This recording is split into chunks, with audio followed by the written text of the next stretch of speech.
ಅಧ್ಯಕ್ಷರೇ, ಬರೀ ಮಾಲ್ಗಳದಾಯ್ತು ಕ್ವಶನ್. ಈಗ ಮಾಲ್ಗಳು ಎಲ್ಲರಿಗೂ ಗೊತ್ತಾಗಿದೆ, ಅವ್ರ ಬಗ್ಗೆ ಆಕ್ಷನ್ ತಗೊಳ್ಳೇಬೇಕು. ಸೌದಿ ಹೇಳ್ದಂಗೆ ಒಂದು ವಾರ ಕರೆಂಟ್ ಮಾಡಿ ಇಲ್ಲ ಬಂದಾರ ಮಾಡಿಸಿ. ಬಟ್ ಇಲ್ಲಿ ಬೇರೆ ಪ್ರೈವೇಟ್ ಕ್ಲಬ್ಗಳಿದಾವೆ.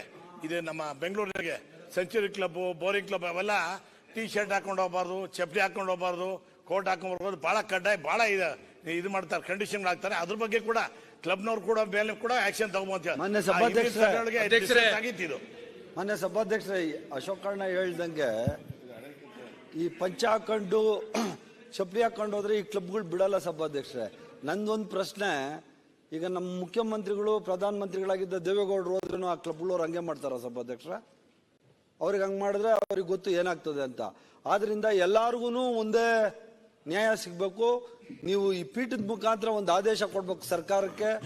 ಬೆಂಗಳೂರಲ್ಲಿ ಕರ್ನಾಟಕದಲ್ಲಿರುವಂತ ಎಲ್ಲ ಕ್ಲಬ್ಗಳಾಗ್ಲಿ ಮಾಲ್ಗಳಾಗ್ಲಿ ನಮ್ಮ ಸಾಂಸ್ಕೃತಿಕ ಉಡುಗೆ ಹೇಳುತ್ತೆ ತನಗೆ ಆದೇಶ ಕೊಡಬೇಕು ಅಂತ. ಸಾಂಸ್ಕೃತಿಕ ಉಡುಗೆ ಏನಿದೆ ಆ ಉಡುಗೆಯನ್ನು ತೊಟ್ಕೊಂಡು ಹೋದ್ರೆ ಅವ್ರಿಗೆ ರೆಸ್ಟ್ರಿಕ್ಟ್ ಮಾಡುವಂಥದ್ದು ಆಗ್ಬಾರ್ದು.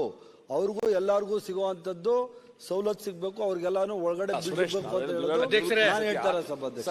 ಕ್ಲಬ್ಬಿನ ಹೆಸರು ಹೇಳೋದು ಬೇಡ, ಹಾಕೊಂಡು ಹೋದ್ರೆ ಬಿಡ್ತಾರೆ. ಎಷ್ಟೋ ಕ್ಲಬ್ಗಳು ಇಲ್ಲ ಸರ್, ಚಡ್ಡಿ ಬಿಡ್ತಾರೆ. ಚಡ್ಡಿ ಹಾಕೊಂಡು ಹೋದ್ರೆ ಬಿಡದೇ ಇದ್ರೆ ಇಲ್ಲ ಸಭಾಧ್ಯಕ್ಷ, what message that particular mall R any other mall. ಆಮೇಲೆ ಸುರೇಶ್ ತಾವು ಹೇಳಿದ್ರಲ್ಲ ಕ್ಲಬ್ಸ್ ಅಲ್ಲಿ ಬೋರಿಂಗ್ ಕ್ಲಬ್ಗೆ ಬಿಡೋದಿಲ್ಲ. ಯಾಕೆ ಹೋಗ್ತೀರಾ ಕ್ಲಬ್ ನೀವು? ಏನ ಅಕಸ್ಮಾತ್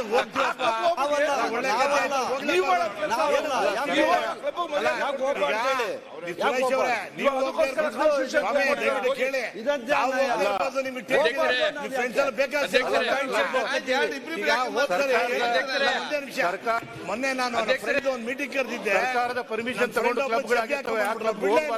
ಅವ್ರು ಹೋಗಿ ಕಮರ್ಷಿಯಲ್ ಹೋಗಿ ಒಂದು ಶೂಸ್ ಹಾಕೊಂಡು ಒಳಗೆ ಬಂದ್ರಪ್ಪ. ಏನು MLA-ಗಳಾಗಿ ಗೆಸ್ಟ್ ಕರ್ಕೊಂಡು ಈಗ ವಿಚಾರ ಪ್ರಸ್ತಾವ ಮಾಡಿದ್ದೀರಾ.